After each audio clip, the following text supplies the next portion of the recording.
네, 찬양이 아름답기도 하거니와 멋지게 들렸습니다. 네, 우리 글로리아 찬양대를 위해서 격려의 박수 부탁드리겠습니다.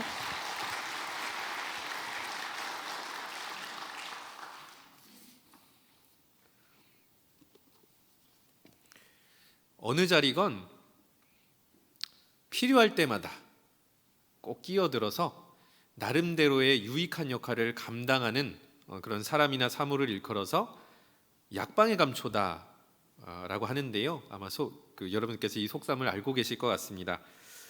저는 그래서 처음에 제가 이 속담을 들었을 때 약방이란 게 이제 한약방의 준말이 아닐까 생각을 했는데 실제 의미가 조금 다르더라고요. 약방은 이제 처방전이라는 뜻을 또 갖고 있다고 합니다. 이제 어떤 뜻인가면요, 여러분들이 이제 한약재를 이제 지어가지고 뭐 어떤 질환이라든지 걸 치료하기 위해서 이렇게 해서 한약방에서 처방전을 받으면 뭐 목록이 다 나오겠죠. 이런 약재를 썼다고. 거기에 항상 뭐가 껴 있다고요? 감초가 껴 있는 거예요. 자, 그러니까 이제 감초는 일단은 여러 군데 잘 껴 있다는 뜻도 있고, 한편은 이 감초 때문에 이 한약이 이제 감칠맛이 나고 본인의 몸을 이제 낫게 하는데 큰 도움을 주는, 그러니까 유용하다는 뜻도 있는 것인데요. 저는 이 약방의 감초가 제일 어울리는 교회 안의 사람들이 사실 권사님들이라고 생각을 합니다. 자, 왜냐하면은요, 여러분들 수요 예배나 새벽 기도회나 뭐 주일 예배 포함해서 예배 자리에 김 권사님 손 들어주세요 하면은 최소 한 명 이상 있습니다. 자, 그리고 안내 서는 데나 봉사의 자리나 식당 가서요, 이 권사님 손 들어주세요 하면은 손 들까요, 안 들까요? 들어요.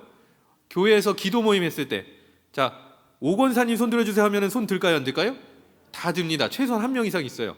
그러니까 이 교회의 덕을 세우고 하나님의 나라를 유익하게 하기 위해서 헌신하는 그 자리에, 물론 우리 모든 교인들이 합심하고 있지만 특별히 권사님들이 안 끼는 데가 없는 것 같다라는 것입니다.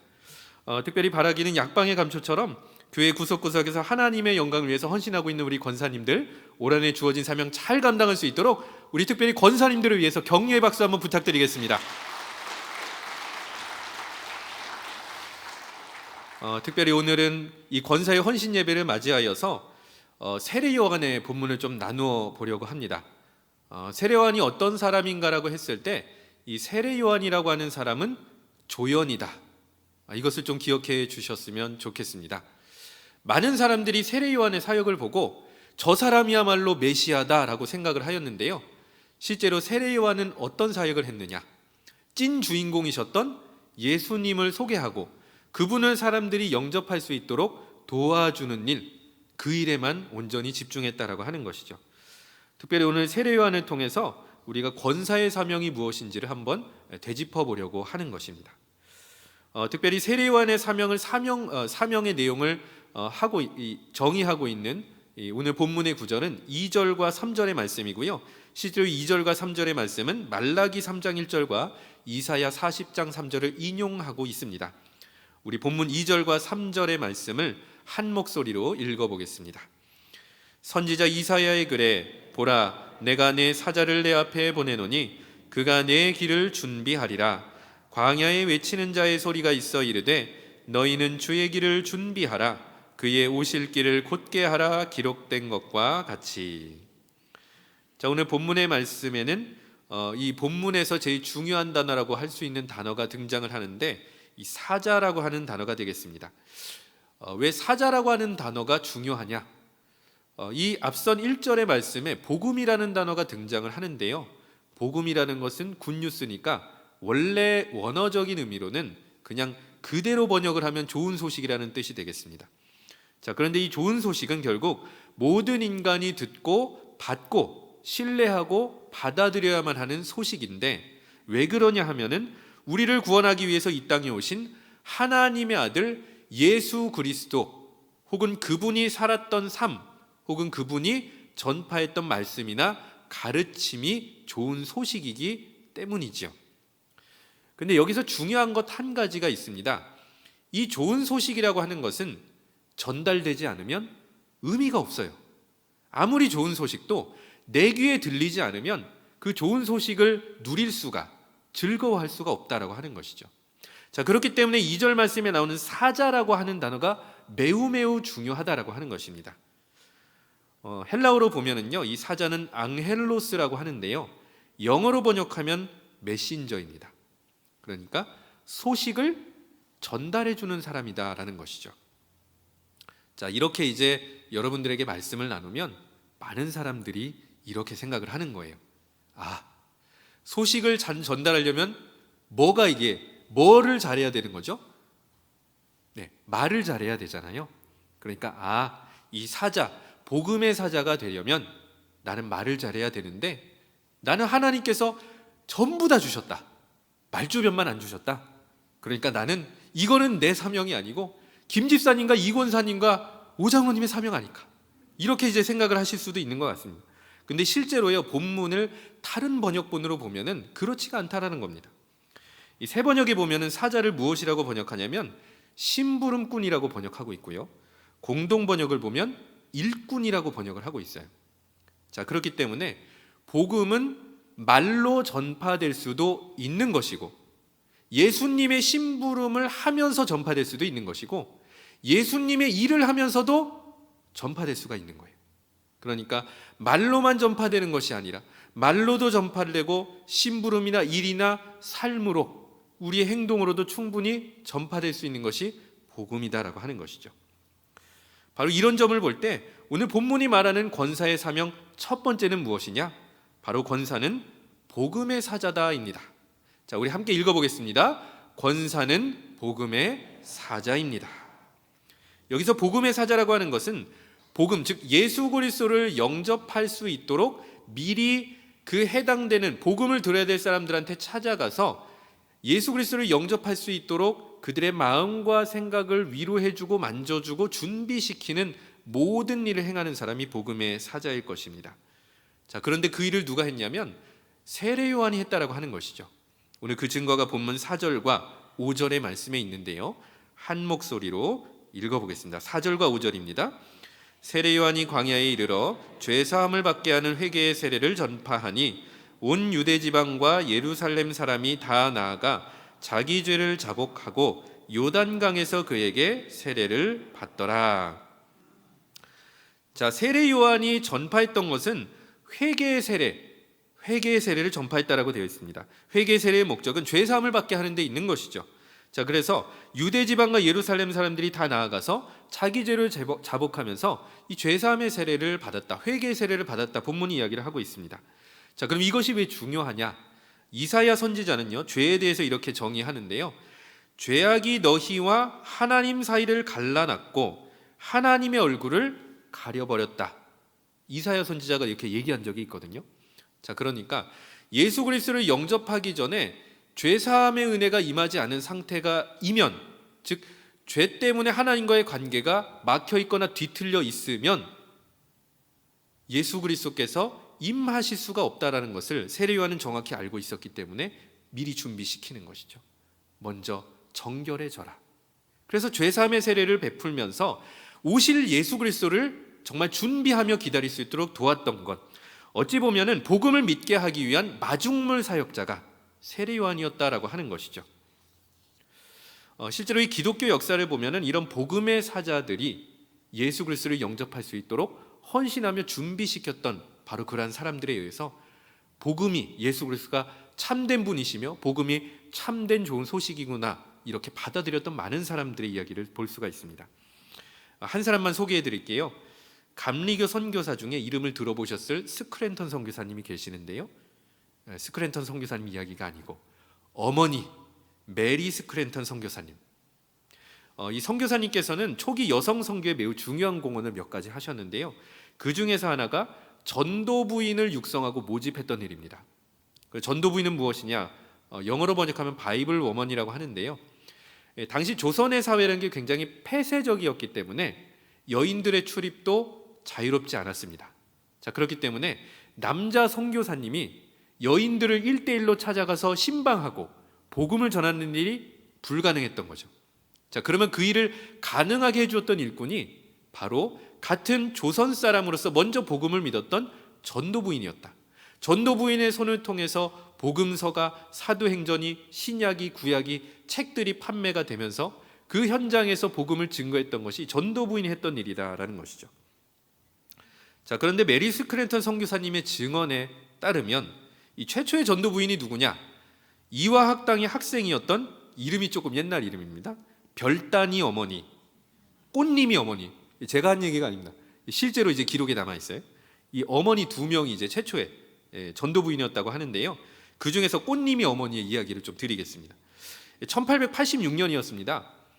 딸과 함께 콜레라에 걸렸는데요. 조선시대 의료 수준이 그렇죠. 역병이 한번 돌기 시작하면 어쩔 수가 없습니다. 피할 수밖에 없는 것인데요. 이유는 모르겠지만 집에 버려져 있었다라고 합니다. 근데 그걸 누가 우연히 발견했냐면 메리 스크랜턴 선교사님의 아들이었던 스크랜턴 선교사님이 발견한 거예요. 위급한 상황에서 치료를 해주고 돌보아 주었던 것입니다. 그래서 목숨을 부지하게 되었던 것이고, 그 다음에 이제 꽃님이라는 아이가 이화 학당에 입학하게 되고, 어머니가 스크랜턴 선교사님의 집에서 일종의 이제 일을 하게 된 것입니다. 그러면서 이 꽃님이 어머니가 선교사님의 집에서 생활하면서 아무런 일면식도 없고 심지어 민족도 다른 나와 내 딸을 왜 구해 주었는지를 이제 그 생활 속에서 발견하게 된 것인데, 결국에는 그 근본적인 것이 이 선교사님이 믿고 따랐던 복음 예수 그리스도 때문이었다라는 것을 깨닫고 이제 믿어야겠다, 이렇게 된 것이죠. 그래서 나중에 이제 메리 스크랜턴 선교사님이 이렇게 물어본 적이 있었다고 합니다. 당신은 예수님을 사랑하십니까? 그래서 이제 그렇습니다 답변을 하시고, 왜 그를 사랑하십니까 물어보시니까 이렇게 답변했다고 합니다.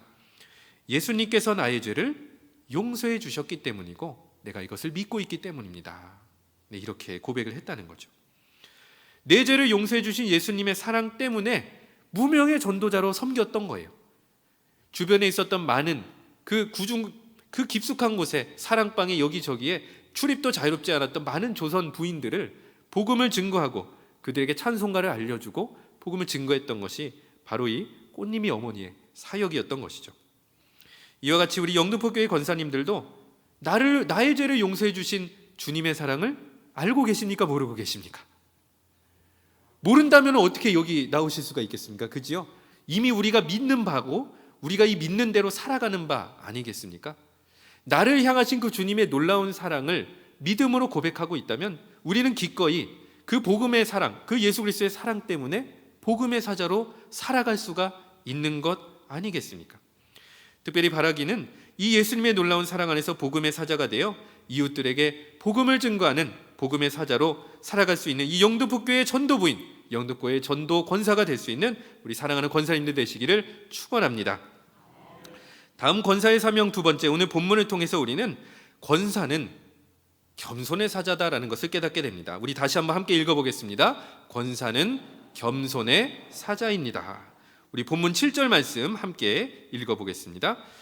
그가 전파하여 이르되 나보다 능력 많으신 이가 내 뒤에 오시나니 나는 굽혀 그의 신발끈을 풀기도 감당하지 못하겠노라. 이 공동번역으로 다시 한번 읽어드리면요, 나는 몸을 굽혀 그의 신발끈을 풀어드릴 만한 자격조차 없는 사람이다, 이렇게 번역을 했습니다. 당대 문화에 반영이 된 본문의 말씀이 되겠는데요. 주인이 외출을 했습니다. 집에 들어왔는데 이 근동 지역은 더우니까 기본 신발이 지금의 이제 샌들이라고 보시면 되겠습니다. 그러니까 샌들을 신고 다니면 여러분들도 아시겠지만 흙먼지가 이 발과 이제 샌들 사이에 당연히 끼지 않겠습니까? 발이 지저분해지는 것이죠. 자, 그럼 집에 갔을 때 어떻게 되는? 이리 오너라 말하지 않아도 그 집에서 일하고 있는 종이 물 뜨고 와가지고 샌들 벗겨주고 발 닦아주고 닦아주고 이렇게 되는 것이지요. 자, 그러니까 사실 세례 요한은 지금 어떻게까지 얘기를 하는 거냐면 주인의 그 발을 닦아주는 종조차도 자긴 자격이 없다라고 얘기를 하는 것이죠. 예수 그리스도 앞에서 자기 자신을 철저하게 낮추고 고백하고 있다라는 것입니다. 그러니까 얼마나 이 세례 요한의 이 고백이라는 것이 이 겸손이라는 것으로 그 정신이 가득 차 있는지를 우리는 본문의 말씀을 통해서 깨닫게 되는 것이죠. 미국 서부 개척 시대 많은 사람들이 이동했던 그 이동 수단 중, 교통 수단 중에 하나가 이 역마차라고 합니다. 근데 이제 역마차는 철도랑은 다르게 바퀴가 그렇게 튼튼하진 않았기 때문에 먼 동부에서 서부까지 가면은요, 어떤 일이 일어나느냐. 도로 사정이 열악하니까 갔다가 고장나면 수리하고 다시 갔다가 고장나면 수리하고 이랬던 거죠. 근데 이 역마차에는 이 좁은 공간에도 1등석, 2등석, 3등석이 나누어져 있었다라고 합니다. 자, 그러면은 이 역마차가 멈추는 그 순간에 몇 등석 승객인지가 다 티가 나게 되는 것이죠. 자, 1등석에 앉은 사람은 가만히 그냥 자기 자리에 있는 겁니다. 움직일 필요도 없습니다. 수리되면 가려니 하고 그냥 가만히 있는 거예요. 자, 2등석에 앉은 사람은 일단은 자리에서 이렇게 나와가지고 한번 이렇게 어떻게 고치나 구경도 하면서 옆 사람과 환담도 하면서 그렇게 보내는 겁니다. 자, 그럼 3등석은 어떻게 하느냐? 마부가 마차를 수리할 때 도와주는 사람이 3등석 승객이었다라고 하는 것이죠. 자, 그럼 마부 입장에서는 누가 제일 신경 쓰일까요? 3등석이요. 나를 도와줄 수 있는 사람, 이 마차가 제대로 굴러갈 수 있도록 옆에서 심부름 해줄 수 있는 그 사람이 바로 필요한 것입니다. 자, 그러니까 3등석 승차권을 가진 사람들이 일꾼과 심부름꾼을 해주어야만 이게 목적지까지 제대로 갈 수가 있었다라고 하는 것이죠. 자, 세례요한이 어떤 사람입니까? 1등석이나 2등석이 아니라 3등석 승차권을 가진 사람이었던 거예요. 유명세에 목을 맨 것도 아니고 나선 사람도 아니고 잘난 체한 사람도 아니었습니다. 3등석 승객과 같이 예수 그리스도라는 목적지까지 갈 수 있도록 본인은 열심히 바퀴를 수리했던 것이 세례요한이었던 것이죠. 심지어 제자들 중에서는요, 세례요한의 고결한 인품을 보고 확신한 사람들이 있었어요. 이 사람이야말로 그리스도다, 이 사람이야말로 메시아다. 근데 심지어 그렇게 자기를 따랐던 제자들에게 무엇이라고 얘기하느냐? 요한복음 3장 30절 공동 번역으로 우리가 다 함께 읽어보도록 하겠습니다. 그분은 더욱 커지셔야 하고 나는 작아져야 한다. 세례 요한의 입에 나온 말이었어요. 예수 그리스도는 더욱더 커지셔야 되고 나는 작아져야 된다. 이게 사실은요, 어찌 보면은 우리 권사님들뿐만이 아니라 우리 모두의 고백이 되었으면 좋겠습니다.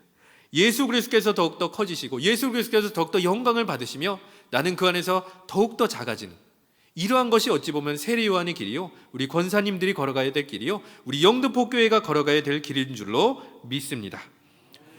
오늘 마지막으로 본문이 증언하는 권사의 사명 세 번째는 권사는 소망의 사자라는 것입니다.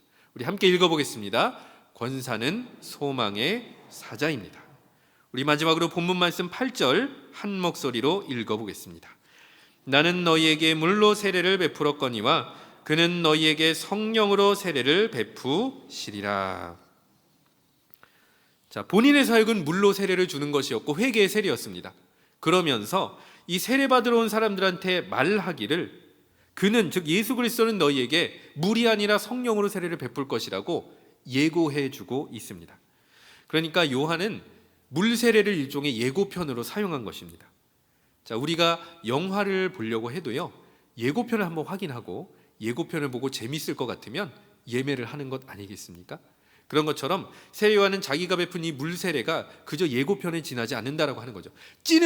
진짜는 예수님의 성령 세례에 있다. 그분의 사역에 있다. 그분의 삶에 있다. 그분의 가르침에 있다라는 것을 보여주는 것이죠. 자, 그렇기 때문에 오늘 이 세례 요한은 사람들로 하여금 어떤 일을 한 것이냐면 자기 자신을 나타내고 드러내고 자기 물 세례 받으러 많이 나와오세요라고 자기 홍보를 한 것이 아니었습니다. 내가 이렇게 하는 것은 앞으로 오실 메시아가 너희들에게 소망과 기대가 되기를 바라기 때문에 먼저 이 물 세례를 베풀면서 진짜 예수 그리스도의 성령 세례를 기다리고 사모함으로 준비해야 된다는 것을 보여주는 것이죠. 자, 그렇다면 우리 권사님들은 성도들이 예수 그리스도께 소망을 둘 수 있도록 어떤 일을 도와주고 협력할 수 있겠습니까? 심지어 이 일이요, 총회 헌법에도 나와 있더라고요. 대한예수교 장로의 통합교단 총회 헌법 제2편, 아이고 너무 깁니다. 정치편 제8장 안수 집사 및 권사, 그리고 제52조 권사의 직무가 나와 있는데요, 우리가 다 함께 읽어보도록 하겠습니다. 권사는 교회의 택함을 받고 재직회의 회원이 되며 교역자를 도와 궁핍한 자와 환난당한 교우를 신방하고 위로하며 교회의 덕을 세우기 위해 힘쓴다. 한 가지를 더 찾아보았습니다. 우리 영등포교회 권사의 목적은 우리가 권사의 총회를 할 때마다 늘 이렇게 되새기고 있는 것인데요, 우리 영등포교회 권사의 목적 권사회를 하게 될 때 이 목적에 대해서 어떻게 정의하고 있냐면요, 우리 함께 읽어볼게요. 교회의 기도의 어머니로서 전도 신방 봉사를 목적으로 한다. 이것이 권사회 때 우리가 늘 되새기는 이 권사의 목적이 되겠습니다. 자, 정리하면 이런 것이죠. 교회에서 힘든 사람들, 즉 신앙적으로든 여러 가지 삶의 형편적으로든 궁핍하거나 환난하거나 하나님과의 관계가 너무도 지금 그 관계가 흔들리고 있어서 너무도 힘겨워하고 낙심하고 있는 바로 그런 성도들을 위로해주고 신방해주고 격려해주고 기도해주는 것이 권사의 직무다. 다시 얘기해서 바로 그렇게 낙심한 성도들에게 이러한 일들과 직무를 통해서 예수 그리스도를 바라볼 수 있는 소망을 심어주는 것이 권사의 직무더라 라는 것을, 즉 소망의 사자가 되어야 된다라는 것을 이렇게 이야기를 하고 있는 것이죠. 그렇기 때문에 한편으로는 권사님들은 이렇게 기도해주고 격려해주고 신방해주는 일뿐만이 아니라 또 한 가지 주의 깊게 우리 지켜야 될 것은 무엇이냐면 소망을 꺾어버리는 부정적인 말을 또한 조심해야 된다라고 하는 것이죠. 사실도 확인되지 않은 그 소문을 이야기를 한다거나 교회나 성도에 대한 여러 가지 뒷소문을 이야기하는 것이 아니라 오히려 교회나 성도의 긍정적인 부분들, 좋은 모습들에 대해서 이야기를 해주면서 그 마음이 다시 한번 일어설 수 있도록 또 말로써 기도로써 섬길 수 있는 것이 우리 권사님의 직무일 것입니다. 오늘 말씀의 결론입니다. 세례요한은 오늘 세 가지 사자로서 그 직무를, 사명을 감당했습니다. 첫 번째는 복음의 사자였습니다. 그리고 두 번째는 겸손의 사자였고 세 번째는 소망의 사자로서 당대 사람들에게 그리스도 예수를 바라보고 믿음으로 사모함으로 그분을 영접할 수 있도록 준비시켰던 것이 세례요한의 사명이었다라는 것이죠.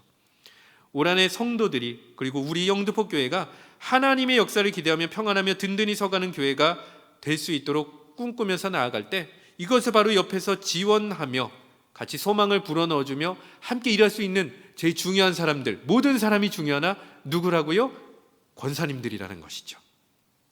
하나님의 일꾼이요, 목회자들의 소중한 동역자요, 그리고 성도들의 희망이자 본으로서 교회 주이신 예수 그리스도를 높이는 멋진 조연, 멋진 권사님으로 주어진 사명을 잘 감당할 수 있는 우리 권사님들 되시기를 축원합니다. 은혜와 사랑이 풍성하신 하나님 아버지, 영등포교회 120년 역사를 통해서 세례요한과 같이 준비된 일꾼, 복음의 사자, 겸손의 사자, 소망의 사자와 같은 권사님들을 세워주시고 또 세워주심에 감사를 드립니다. 이제 권사의 헌신 예배를 통하여서 하나님의 일꾼이요, 목회자의 동역자요, 교회의 본으로서 헌신을 다짐하는 권사님들에게 성령의 지혜와 능력으로 함께하여 주시고 그들의 생업과 또 가정 가운데 복 내려 주시옵소서. 예수 그리스도 앞에서 한껏 자신을 낮추었던 세례요한과 같이 나는 작아지더라도 예수 그리스도를 높이며 교회의 덕을 세울 수 있는 멋진 조연, 멋진 권사님 되게 하여 주옵소서. 이 모든 간구 우리 주 예수 그리스도의 이름으로 기도드립니다. 아멘.